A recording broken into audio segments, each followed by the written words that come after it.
Does your brain ever feel like a web browser with way too many tabs open?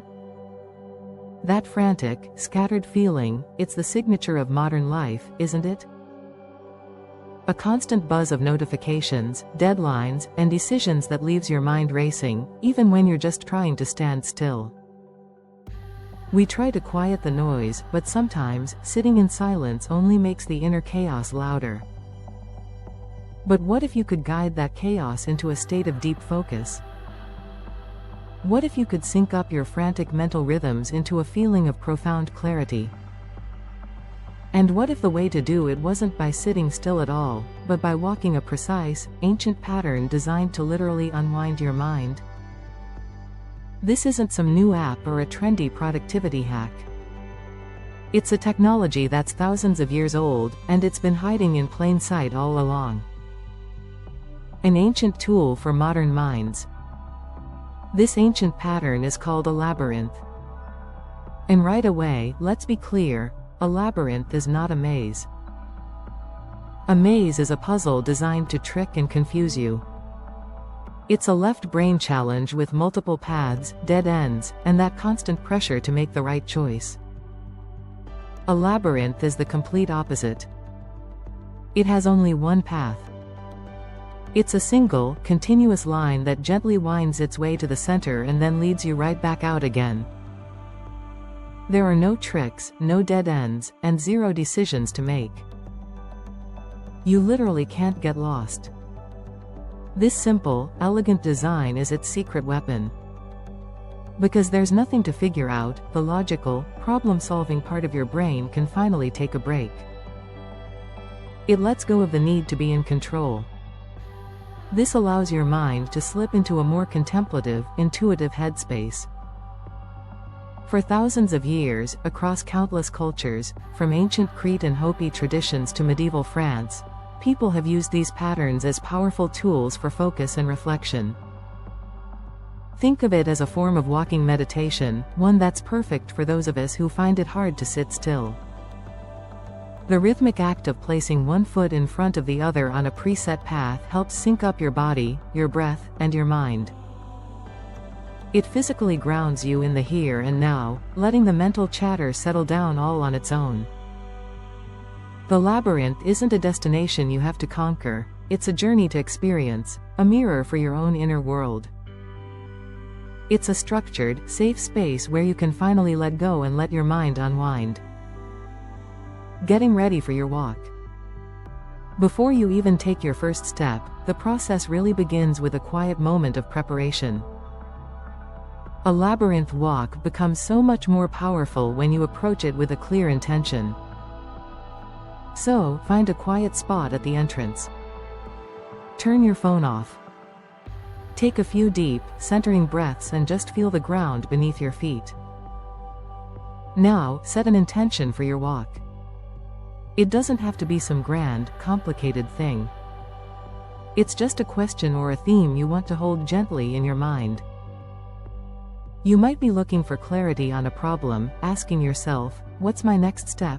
Or maybe you want to let something go, so your intention could be, I am releasing my worry about the future. You could also just be open to whatever comes, with an intention like, I'm open to receiving whatever I need right now. People come to the labyrinth to grieve, to celebrate, or just to escape a crazy day. There's no right or wrong reason, and there is absolutely no right or wrong way to walk it. Your pace is your own. You might go slow and steady, or you might move quickly. You might even feel an urge to dance or pause a lot. The key is to trust your body and let it lead the way. Just let go of any expectations of what should happen. Every walk is different, and the best stuff often happens when you just let the journey unfold. The 3 stages of the walk. The walk itself has 3 distinct stages, a pattern that shows up in all sorts of transformation stories: the journey in, the time at the center, and the journey out. Think of it as releasing, receiving, and returning. The journey in, releasing. As you step onto the path, you start the process of releasing. This is your walk to the center. With each step and every turn, you're consciously letting go of all the clutter in your head. Let go of your to-do lists, your worries, those imaginary arguments you keep having. Just imagine leaving them all behind on the path. Focus on your breath. You could try syncing your breath to your steps, a classic walking meditation technique. Maybe inhale for 3 steps, then exhale for 3 steps. Find a rhythm that feels natural and calming. When your mind wanders, and trust me, it will, just gently bring your attention back to the feeling of your feet on the ground and the rhythm of your breath. You could also use a simple mantra, a word or phrase you repeat silently to keep your analytical mind busy. It could be as simple as the word, peace, or a phrase like, I am here now. As you keep winding your way inward, you should start to feel quieter and lighter. The path is doing the work of holding you, all you have to do is keep walking and keep letting go. The center, receiving. When you arrive at the center, you've reached a place of stillness. Just pause. There's no rush. You can stand, sit, or even lie down if there's space. This is the heart of the labyrinth, a spot for quiet reflection and listening. Here, you shift your focus from releasing to receiving. You've emptied your mental cup on the way in, now you just get to be present and receive whatever is there for you. It might be a clear insight or an answer to the question you brought with you. It might be a feeling of deep peace or a jolt of creative energy. Or it might be nothing at all but a moment of quiet, empty space, and that itself can be an incredible gift. Stay in the center for as long as it feels right. This is your time. You can leave your intention here, offer a quiet, thank you, or just listen to the silence. This is the moment where all that frantic energy from the outside world can finally give way to a centered, inner calm. The journey out, integrating. When you feel ready, turn around and begin your journey back out, following the exact same path. This is the stage of integration, of returning to the world. As you walk, your focus shifts one more time. Now, you can start to gently integrate the clarity or peace you found at the center, getting ready to carry it back with you into your daily life. Think about your experience. What did you notice on the path? Did the journey feel long or short? Did any surprising feelings or memories pop up? The labyrinth often works as a metaphor for our own lives, and the way we walk can tell us a lot about how we move through the world. As you walk this final leg, think about how you'll bring this sense of calm or clarity into the rest of your day. The walk out is about empowerment, taking what you've received and preparing to put it to use.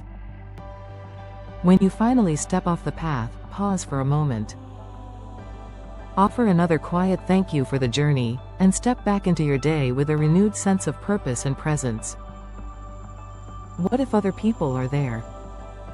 You might find yourself walking in a public labyrinth with other people, and that can be a beautiful experience. The path is a two-way street, so you'll probably meet people coming out while you're going in. There are just a few simple bits of etiquette to keep the quiet, meditative vibe for everyone. People will be moving at different speeds. If you end up behind someone moving more slowly, or if someone faster comes up behind you, just step aside for a second at one of the turns to let them pass.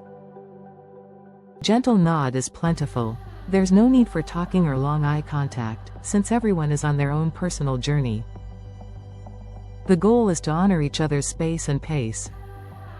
You're all sharing the path, but your walks are uniquely your own. After the walk. The labyrinth experience doesn't have to end the moment you step off the path. The real integration can continue long after.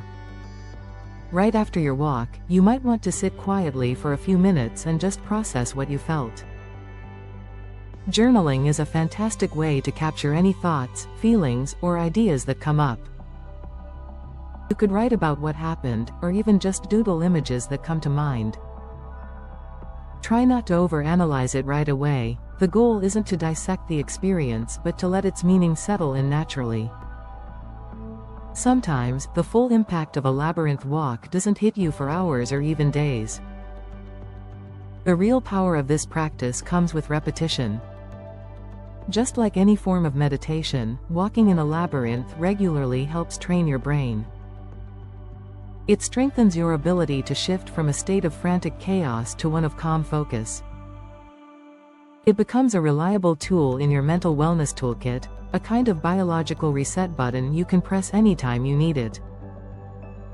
The labyrinth is a profound and elegant solution to a very modern problem.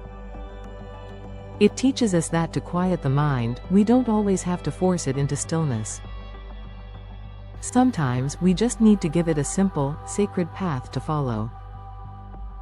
It's a metaphor for life itself, a journey with twists and turns that sometimes feels like you're going backward, but is always, surely, leading you forward. It reminds us that even in the middle of chaos, there's a center of peace we can always return to. So, I really encourage you to try it. You can find labyrinths in parks, churches, hospitals, and universities all over the world. A quick search for the Worldwide Labyrinth Locator will show you ones near you. And if you can't find one, you can still have the experience.